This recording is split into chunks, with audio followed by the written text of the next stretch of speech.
taxi industry, and they are responsible for the killings and the fightings in the taxi industry. So I said my granddad had two taxis, all paid off in 12 months. Actually, both of them were paid off in 12 months. And this was back then. So my granddad had two taxis, which he was not paying installments for. He was getting check-ins daily. Right. And then this was before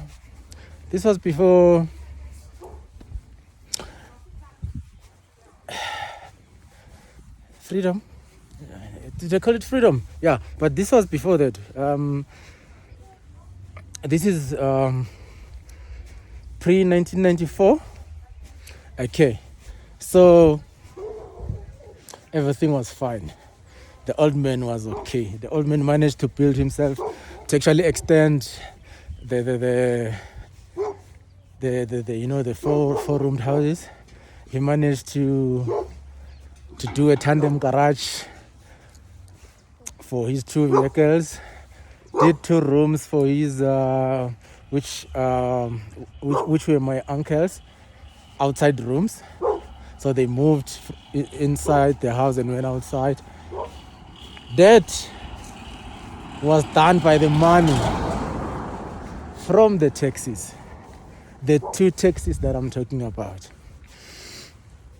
Now, as I'm recording this, in order for you to do that, you must have over 100 taxis to start realizing profits. Okay, so I'm saying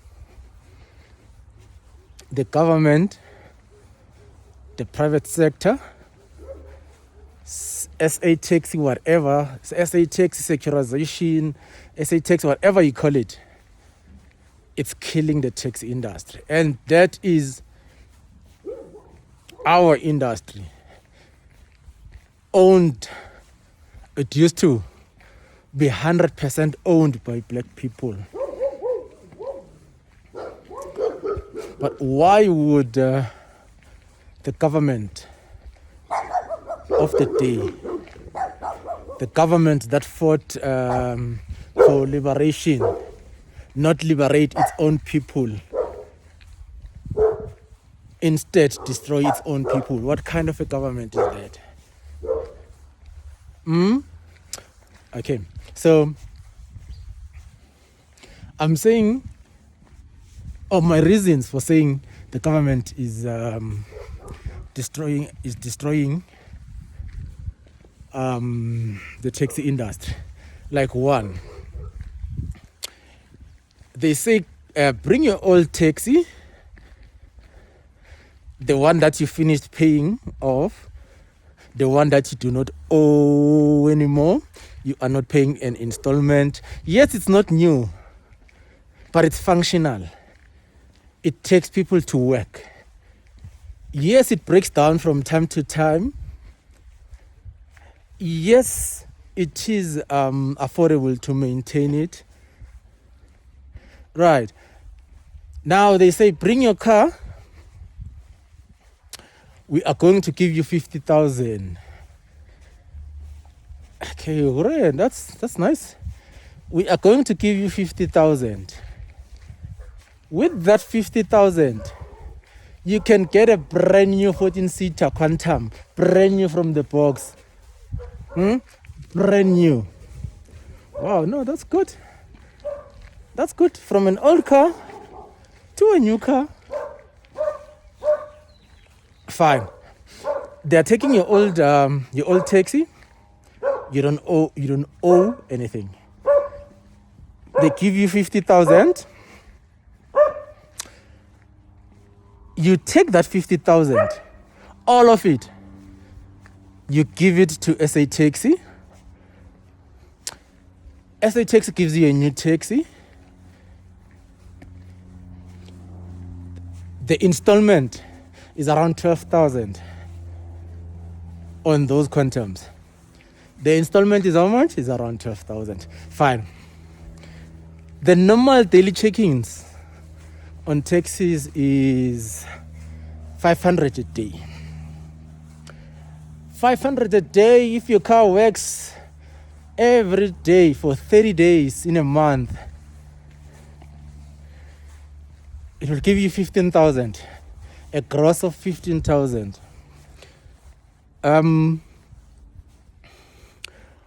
Gross of 15,000 minus the driver's wages, which is 600 a week.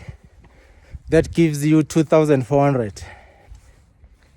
So 15,000 minus 2,400, you are left with how much? 12,600. 12,600 minus the installment, which is 12,000. How much are you left with? You're only left with 600. This is 600 for the whole month. 600 for the whole month translates to like 2 rands a day. You are making 2 rand a day. Yes, I'm talking to you. You are making 2 rand a day. So on that 600 still,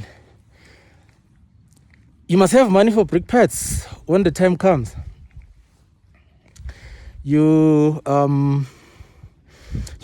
must have money for maintenance, because those cars, they come without a service plan or a maintenance plan.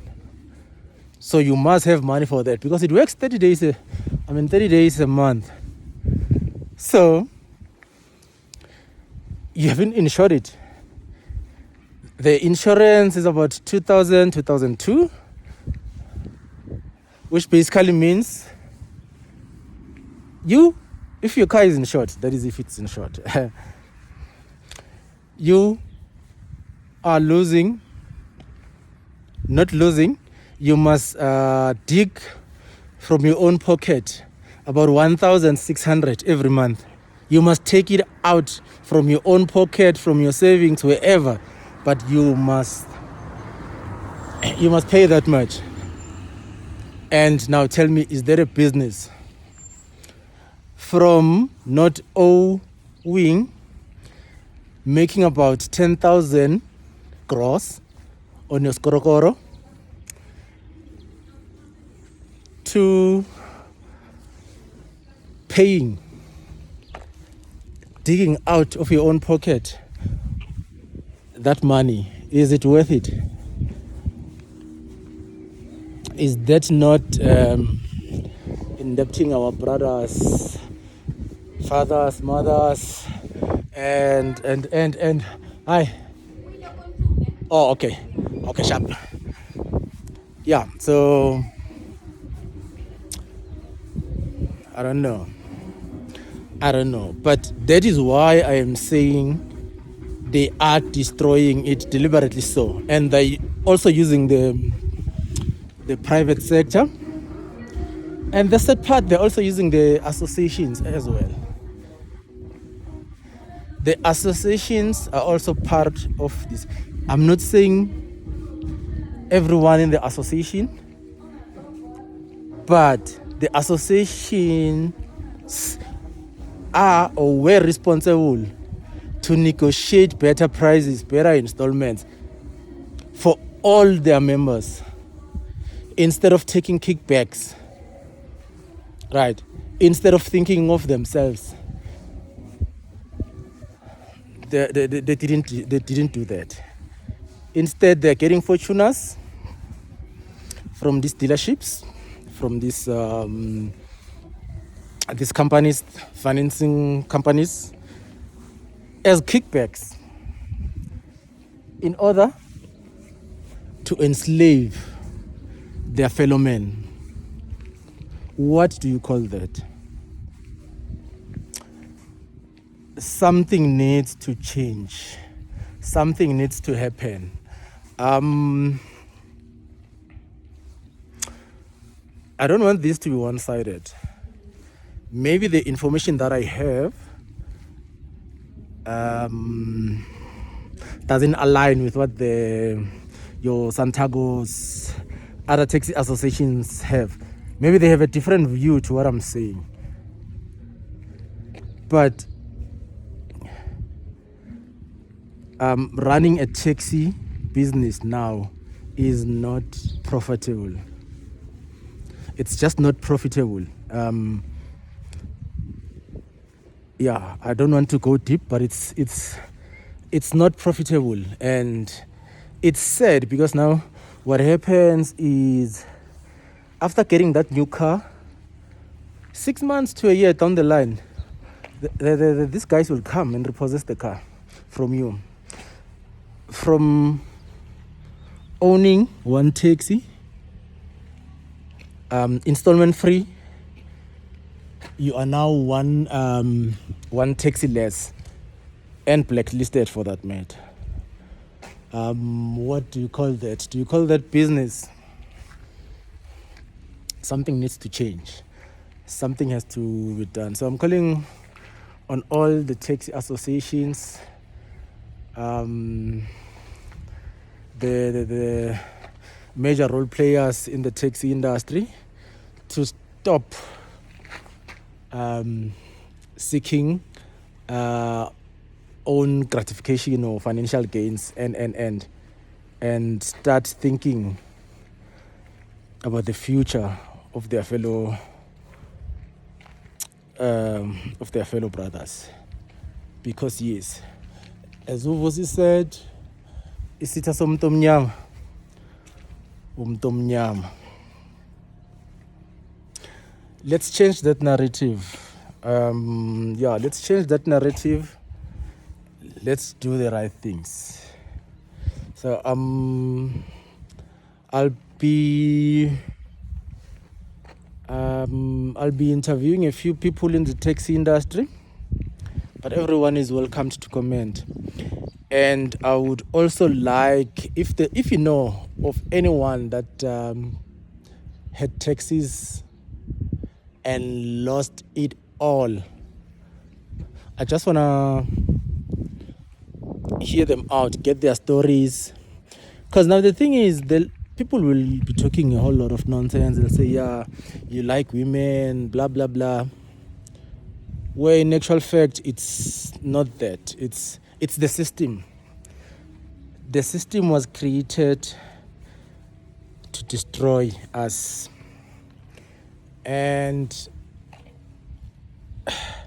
the system works very well because now we are in power and we are oiling the machines.